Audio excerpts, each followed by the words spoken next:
It is Monday, so that means it's time for another edition of 3 Point Stands presented by MTN Dew. Meghan, Triplett, John Roser here with you to talk about the weekend that was. And Roser, oh my, the NBA playoffs, man, the madness continues. And we got to talk about the Grizzlies Timberwolves first, because the biggest thing for us, the Grizzlies aren't able to take that lead, and now the Timberwolves have tied the series 2-2. But the biggest thing coming out of Game 4 was that the officiating. Coach Higgins' remarks was that it was arrogant, it was inconsistent calls, and I mean, Roser, it was just that. But what's your stance on how the officiating and how it happened in Game 4? Well, it's the same thing as Game 1 in the first quarter of Game 2. When the Timberwolves need the series to be called like this. You've seen it. They've won the 2 games where it's called tight, and then the first quarter of Game 2, they won the first quarter of Game 2 when there were a gazillion fouls in the quarter. It took 40-something minutes to finish. No, it should never take 2 hours and 57 minutes to play 48 minutes of basketball. It should never. It's a disgrace. It's disgusting. It really is. I know I sound bitter, and yeah, I would say that about any NBA playoff game. I have harped on forever how long NBA games take sometimes, and it's ridiculous that it takes 48-minute basketball games should take 2 hours to play them. It's not ridiculous. 2 hours, boom. That's all it should take. 2 hours, 10 minutes, cool. 2 hours to 2 hours, 10 minutes, cool. A 2 hour and 57-minute basketball game, there should never be more fouls than minutes played. There should never be. And John Goble, I've seen him get owned before by coaches in home crowds. He is. I mean, he's so arrogant how he acts. I've seen it several times firsthand, sitting courtside at games. I've seen Greg Popovich absolutely own him. He is insanely arrogant. Fine, well deserved for Taylor Jenkins, and I love the players saying that they are going to they're going to pay it. Now, on the other end, couple things with the Grizzlies and how they play. And this is going to be, even if the Grizzlies get through this series, this will be their downfall. Jaren Jackson Jr. can't stay on the court. Like, they will go as far as he can go. And if he can only stay on the court for 20 minutes a game, I think they got no chance against the Warriors. If he can't stay on the court, they have no chance against them. Ja Morant, some people are saying, yeah, maybe it's the hip thing, whatever. I had a buddy bring this up to my buddy Mark, and I'll give him credit for this. What is it that allows Ja to get downhill so well? It's Steven Adams and his ability to set screens and set hard, good screens. And Adams has been unplayable in this series. So you take that out of it, it's harder to get Ja going downhill. And look, DeAnthony Melton's shot has just vanished. Tyus has stepped up. Desmond is all, I mean, look, Desmond's been unbelievable. Brandon Clark's been great the entire series. Jaren and Ja's been basically a matador on defense. Defensively, he was Game 4. I mean, he was an absolute matador on defense. Jaren's got to stay on the floor, and Ja has to play some defense. Like, you're passing, I know that you're passing, but like, dude, you got to guard.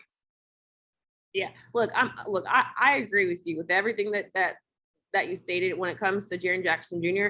It does seem as if, like, if he can stay on the court, the Grizzlies are just a better team. And we said that the entire regular season, but it's kind of like particular with this postseason. And when it comes to the officiating, I think the word that coaching used was inconsistent. That's the frustrating part, is like, you gotta call it on both sides of things. And it felt as if it was so inconsistent, so that allowed only the Grizzlies not able to get to their pace and play their type of basketball.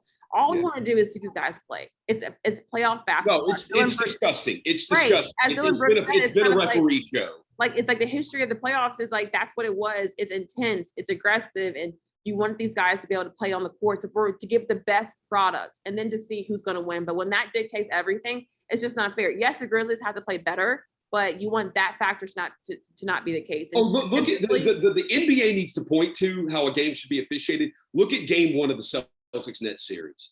That game was physical. Those dudes were going hard at each other. Ends up being a 1-point game, but you got to see Kyrie shine, KD shine, Tatum shine. Like, the stars got to shine, but the game was also physical, crazy intense, and the officials had nothing to do with the outcome of the game. Yeah. Well, since you mentioned the Boston Celtics and the Brooklyn Nets, that series, can we talk about what's going on with Ben Simmons? This whole entire, honestly, the last 5 days, the reports has been that Ben Simmons will play in a game 4 in Brooklyn. Here we are now, Brooklyn is down 0-3.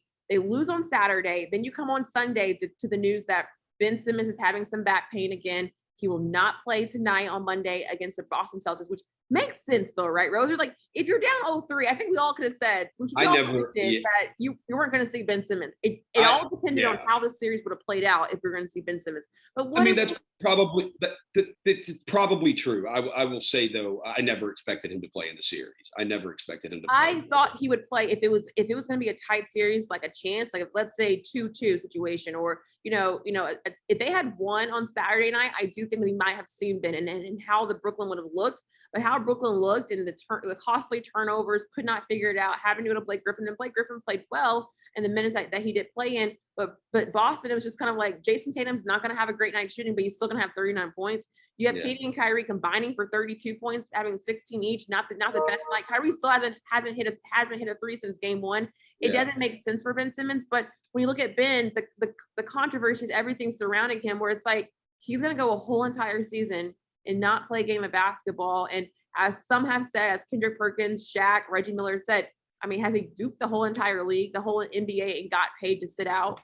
I mean, he hasn't really gotten paid because Philly didn't pay him. They're keeping the money, and he's trying to fight to get that. Look, I never expected Ben Simmons to play. The other thing I will say, I will defend Ben Simmons a little bit. As someone who has back problems and is having their second back surgery later this week, I know how easy it is to re-injure a back. I had the one back surgery. I felt great. And then somehow I re-herniated my disc doing something probably as simple as like leaning over to pick something up. So I know how sensitive that can be. And if you do feel some pain, don't play. It's not, because then you can seriously injure it. And if you don't have your back, it's essential to everything, your entire body and your entire way of life. So I'll defend Ben Simmons in that aspect, because I never expected him to play anyway. When I know it's a back injury, if it really is an injury, if it really is a back injury, I never expected him to play. I think that's the part. The part is, if it's really that, you have to say that because Ben, of everything like leading up to it. I'm not knocking the injury. It's just a matter of like how we got here and got to the situation. Why weren't you taking care of it before? Like if you always had it, like that's it's very weird. But here we are, and Ben Simmons, he didn't play this entire season most likely. So the controversy and all the rumors will continue to be surrounded around Ben Simmons. And now we're gonna be like, what is Ben Simmons gonna wear tonight? Because that's even a whole other thing. But really quickly, because there's been a lot of other great games. Is there a series besides the Grizzlies and the Timberwolves that has stood out to you over the weekend?